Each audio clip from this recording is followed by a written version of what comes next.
La parole est à Monsieur Alphonse Denis, deuxième rapporteur de la Commission des pétitions.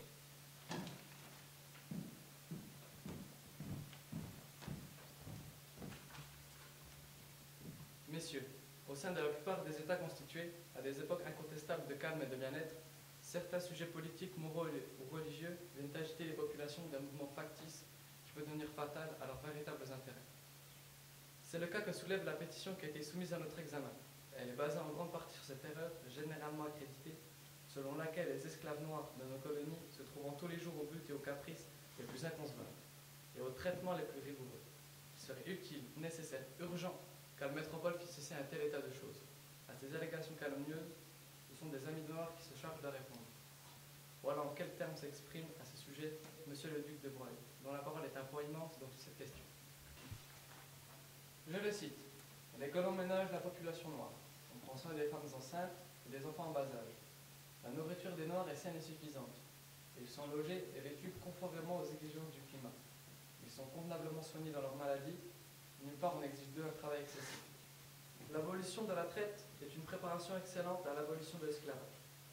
Mais lorsque notre tâche a été d'examiner froidement, impartialement, l'émancipation immédiate et absolue sans préparation, sans aucune, nous avons reculé.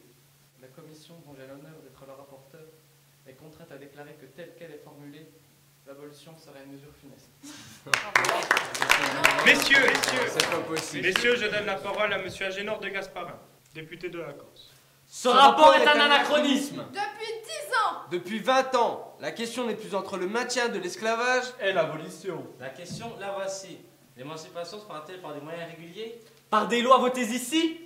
Ou se fera-t-elle par des moyens violents et imprévus? Voilà la question, messieurs. Nous devons aux colonies la manifestation claire et ferme de notre volonté. Nous devons leur dire que l'abolition n'est pas un vain mot. Que nous passerons bientôt aux actes décisifs. Nous ne voyons rien aujourd'hui, ni dans l'état de nos colonies, ni dans l'état de l'opinion en France, qui puisse nous engager à décréter dans cette session l'affranchissement de l'esclavage. Ce serait faire prévaloir un principe au mépris même de l'intérêt du pays.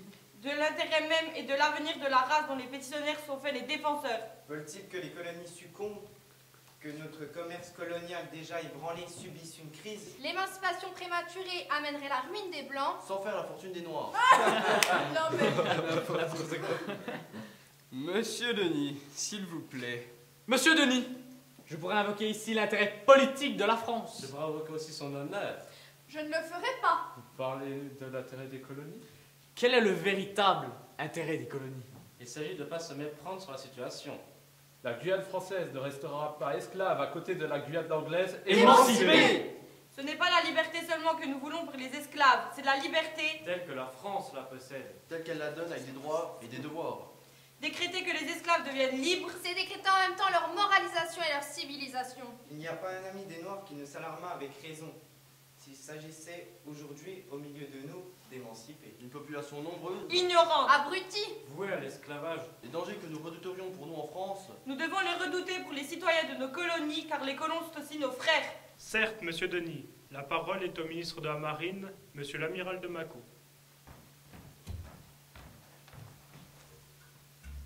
Messieurs, le gouvernement a souvent délibéré de l'abolition de l'esclavage, et il est d'avis que le moment n'est pas venu. En même temps, le gouvernement est persuadé qu'il doit faire tous les efforts possibles pour améliorer la situation des Noirs, pour les préparer à entrer un jour dans la condition qu'il leur rendrait possible l'exercice régulier de la liberté. La parole est à Monsieur Alexandre Ledru-Rollin, député du Mans. Il ne suffit pas de dire depuis bientôt un demi-siècle que la situation est délicate. Et qu'elle est grave. Il faut qu'elle ait enfin une solution. Les mesures que vous avez décrétées ont été neutralisées sans cesse. La loi ordonne que les écoles soient ouvertes pour éclairer les jeunes esclaves. Mais un maire ose prendre un arrêté par lequel il décide que les seuls enfants libres pourraient être admis. La lecture même de l'évangile est interdite par le maître aux esclaves. Pourquoi? Parce que la lecture de l'évangile peut inspirer à de pauvres créatures des idées d'égalité et d'émancipation. Monsieur Ledru-Rollin, certainement tout ne marche pas dans les colonies. D'une manière qui pourrait être appelée complètement satisfaisante. Il y a là, comme dans toute organisation sociale, des choses défectueuses. Non! Non! Cette demi-moyen usé, stérile, par anticipation, ne veut plus suffire au cœur humain et généreux. Monsieur Ledru-Rollin, les colons ne se sont jamais opposés à ce que les Noirs se livrassent à l'exercice du culte.